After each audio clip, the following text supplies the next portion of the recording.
Hello everybody and welcome to Outlast. In today's video, I wanted to go ahead and specifically talk about a topic. And the topic I wanted to talk about today is something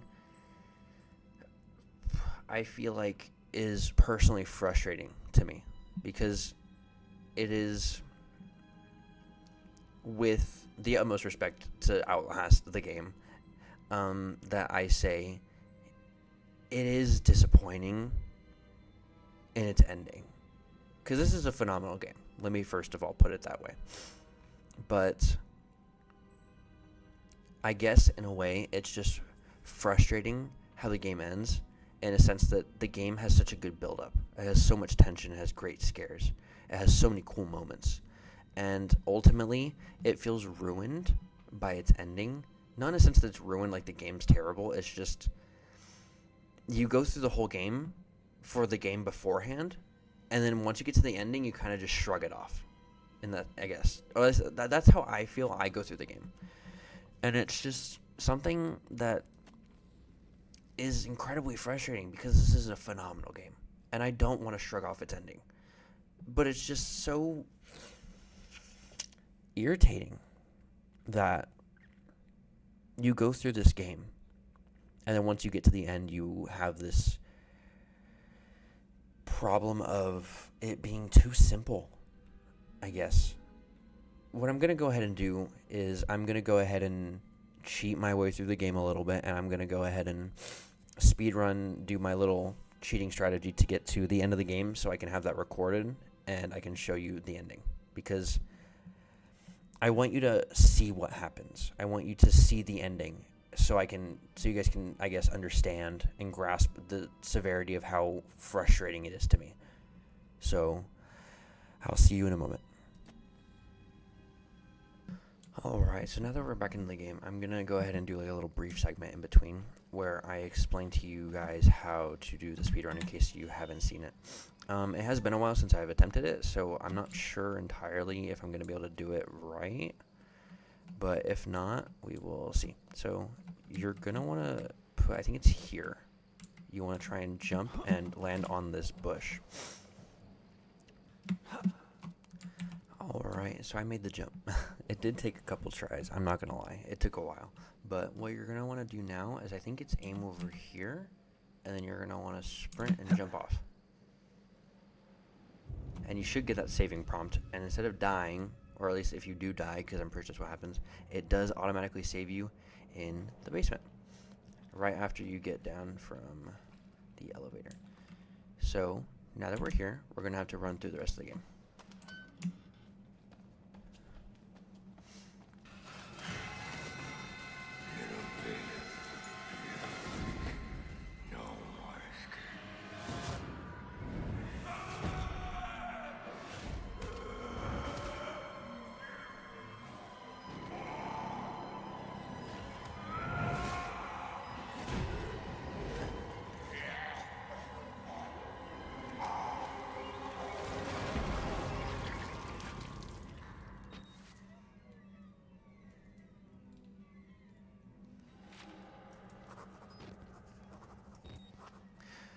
Okay, so I didn't want to talk over any of that because that is a really cool moment in the game.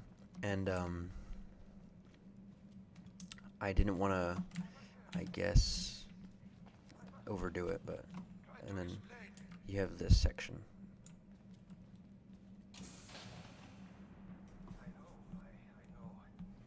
I'm supposed to be dead. No such luck. I am older than sin, but somehow the only one left. Because of Billy. He takes care of me. He may think I'm his father. He certainly loves me, poor idiot. You know what a single represents? It warns of a nanohazard. Microscopic machines. Technology we have had for decades but never mastered.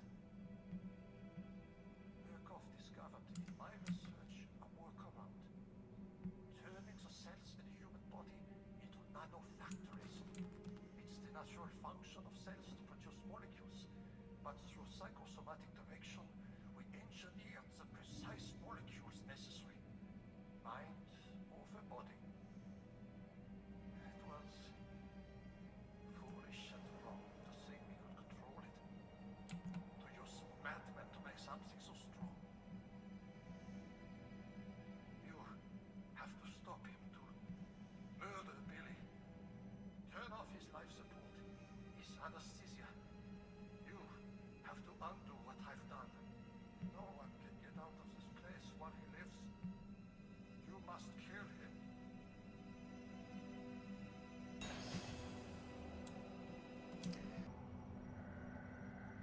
This is Billy.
The host.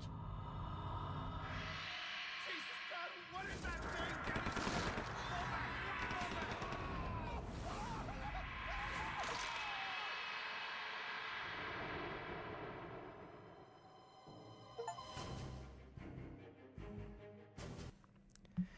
And so it ends. Something that I feel like I struggled with when I finished this game is the ending. Again, I just couldn't grasp how that is the ending to the game, because ultimately it is a phenomenal game up until that point, because with everything going on, it is very cool. I just don't get how that was supposed to be a satisfying ending for your character to go through all of that pain and torment throughout the asylum, getting your fingers cut off. It's just, I don't get how you're supposed to go through that and then you just get shot by a team of SWAT agents, which is essentially what they are. And it's just frustrating because, like, you have the cool moment where you come out, like, or I guess the wall writer comes out of you because you are the new host, and that is cool. That is a cool idea. But I feel like for that to happen, them using guns to shoot you, it feels so lackluster. They could have done it in such a cool way where maybe something happens, and I guess it's just something that I wanted it to be more grand. But it is lackluster. You get shot, and then off screen people die, and it's frustrating in that sense. Because up until that very ending when you're walking away, and then it cuts to that cutscene of you getting shot, that whole game is phenomenal. And then for it to end on that, it just feels sour. It leaves like a sour taste in my mouth. I guess it's just, I don't know. One of the other things that I always put in like this same vein of like disappointing endings to Outlast, because it's a book I've read and this is a game I've played, and they both have that similar feeling to me. Something that's disappointing is Fahrenheit 451, which I don't know if anybody's read it, but it's a very good book. It is, it's about a guy who's a firefighter, but in this dystopian future, a firefighter, instead of the traditional job of, putting out fires, they are basically in charge of burning books because books are banned. And you have this whole story that's built around this character, and you even have a point where it's revealed that the character has books in his keeping, and it's just a crazy reveal. I remember reading the book and getting to that point where it's like, oh yeah, he has books, and I was so shocked, because this guy, up until that point, he seems very secure in his like position. He seems like somebody who would never, I guess, stray from what he knows. But then to reveal that he has books and he's had books in his possession this whole time is a phenomenal reveal. But then you go through the entire story, you have a great moment at the end.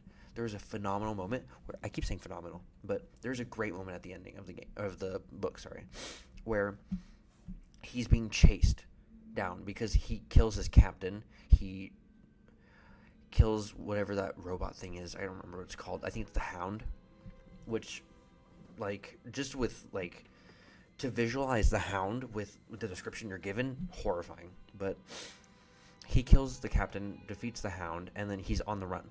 And what they do is, it's a very, I think, interesting take on the situation, and I think it's a very interesting message that the author conveyed by, in that moment, like in that, I guess, scene, I guess, in a way. The main character, or I guess protagonist, Guy, his name is Guy, yeah. He's on the run, and it's basically he evades them, and what the, I guess in a sense, police do is they instead find somebody who is just walking along the road, and they identify him as Guy and kill him, which to me I took as them finding somebody to kill, to present the idea that they took out the person who broke the law, in a sense. Like somebody who went against the societal standard of no books, like the rules, the law. He broke the rules, and they didn't want somebody like him to win, in a sense. They didn't want to come across as the loser in the situation. So what they did is they killed an innocent person and labeled that person as the Guy, because they're too, in a sense, I don't know if that's the right word, but conceited. And they killed this random person just for the sake of keeping the story up that they are this, like, unbeatable power, this whatever it may be. And it's just such an interesting moment, because you go through the book and everything's really cool, everything until then. It's a really good book. And then you have that moment where it's essentially the government covering up a press story, in a sense. Like, they're altering a press story almost, because I think it is being broadcasted on the news. in the story. And it's a very interesting and profound moment where that happens, and it's such a brutal moment where some random person gets the short end of the stick because guy won, essentially. And you have that entire moment, and that's the moment I love. I loved that moment. That whole section of the book is amazing. I loved the symbolism behind that I at least got from it. And right after that is when it takes a dive, because right after that you have Guy who escaped them, and then he escapes out into like the wilderness, and then he finds people like him, like himself, which is cool. Like there's people who have done this, and there's people who have gotten away like him, and he finds people that are like him. But then, very abruptly, out of complete nowhere, the city blows up. Like, I'm not kidding. The city just blows up. And it's so frustrating. Because, like, there had been mentions of war across the book and everything. Like, oh, yeah, there's impending war or something. But then, for that to happen, and then the city to just blow up? Am I crazy, or does that not, like, flow right? I don't know if I'm crazy or that just doesn't work for me. Because if the book ended where he finds people like him, I think I would have been fine with that. Because the city blows up and then the book ends. It just feels like such an unnecessary ending that didn't need to happen. If it ended like right after that big old moment of like the government, in a sense, killing a person to cover up, and then him finding people like himself, that would have been so cool. It would have been such a good ending. It would have been such a satisfying ending. Because not only does he get away and everything happens, but at the same time, the city that is taking place in, like the government there, they're still there. Like, it gives like this sense of like dread, knowing that it's still happening. It's still going on. And it feels like the explosion, the bombing, I guess, is a cop-out. It feels like a cop-out to give the reader a good ending. Because it's almost like, oh yeah, he escapes and then the city blows up, so it's not going to happen anymore, or something similar to that degree. The only way I could rationalize it to make more sense was something I mentioned in my AP literature AP test. And it was that meaning, like the symbolism and meaning behind that, is by him escaping and I guess in a sense waking up and escaping that like dystopian like society, he in a sense avoided impending doom and almost immediate doom. Because if he had stayed like he did, it would have caused the metaphorical death of himself and society. But him escaping and finding people who are like-minded to him, not even like-minded, but just, I guess, in a sense, like, willing to go against societal law or whatever it may be, however corrupt it may be, him finding those people and getting away from that society, in a sense, saved him. That's how I interpreted it, and that's the best way I can rationalize a satisfying conclusion to that story. And that's what I kind of live by now, because I loved that book, and that ending was so frustrating to me that I went out of my way during an AP test to come up with my own interpretation of the ending. And it, I guess, worked, and I think it is a solid, like, I guess, thesis of what could have been the idea behind it. But ultimately, I can't know, because I don't know the author. I don't know what he wanted. But what I could rationalize best is that the ending of the city blowing up is equivalent to the character's evasion of his own demise living in that society, I guess, is my best way to put it. And I think that's satisfying to an extent. But alone, if you read the book without looking too deep into it, you get a disappointing ending. And that ending, it's weird because I'm going off on a tangent about Fahrenheit 451 in an Outlast video, but it is a comparison that I do make to this game, where it is flawless the whole way through. It is a very good game. And you get to that point, and it is a very lackluster ending with an ending that doesn't make sense, and it almost feels like a cop-out, because you needed that to happen, but instead of doing it, and it's like you have the great moment of everything happening beforehand, and then you getting shot is the equivalent of the bomb dropping, because there are so many ways it could have gone to have the character have the wall rider be released, or whatever happens and everybody dies, or this main scientist that you see get his comeuppance.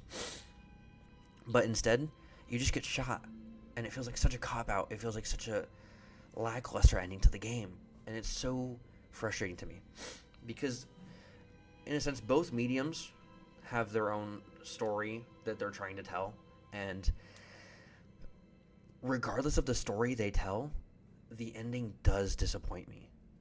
I guess in a sense, though, Fahrenheit 451 has been redeemed in my eyes because I came up with my own interpretation of the ending. But with Outlast, there's not much you can do because it is set in stone. I feel like the ending is very obvious what's going on. I don't feel like there's much symbolism to be given there, because I feel like a lot of what happens in the game can be more like religious symbolism because of the what's his name? I don't know what he's referred as, but it's the father character. And the father character puts in a lot of religious aspects to the game, and it's almost like a clashing of religious and then scientific towards the end, and then the scientific just takes over, and it gets rid of a lot of the deeper meaning to it, I feel, because it goes to the wall rider, and then the wall rider's just I don't know, a ghost. I don't even know what the wall rider is, but once you get to that lab, I feel like it takes a turn to where there's not much that can be, I guess, inferred. And that's what gives that ending a difference from Fahrenheit 451 for me. And I feel like that's why I feel like Outlast is a more frustrating ending. And I feel like it sucks to say that, because it is a phenomenal game, as I've said countless times. It is just something that I will forever hold in my heart as something that I loved, but just hated to see end. Not even for a good reason either. Not that I did want it to continue, and I wish it had a better ending, and that's why I want it to not end, because the ending I got isn't, I guess, what I wanted.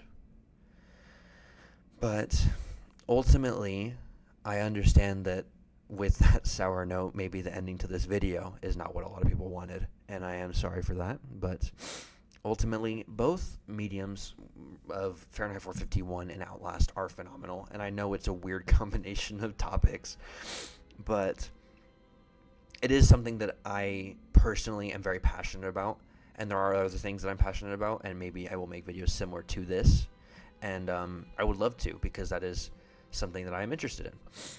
But this is the first one I wanted to try, just a very interesting and odd topic, and I hope it comes across well to people, and I hope people are interested.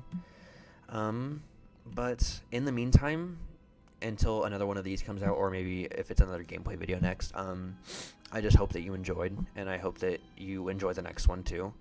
And I have been yapping, and there's a lot of gameplay that I will cut out of this, but a lot of the yaps will stay, because I do think it is interesting. I hope it's interesting to people. But again, I do appreciate anybody who stuck around. I know it may have been frustrating to listen to me say perhaps and phenomenal over and over again, but I hope it was enjoyable. But yeah, anyways, I don't want to waste any more time, so I will go ahead and get out of here and let you guys go. So make sure to like, comment, and subscribe. I don't know, I feel weird saying that. It's such a stereotypical thing, but go ahead and do it if you feel like it's deserved. But yeah, so I will see you guys in the next one, and that is it. Bye.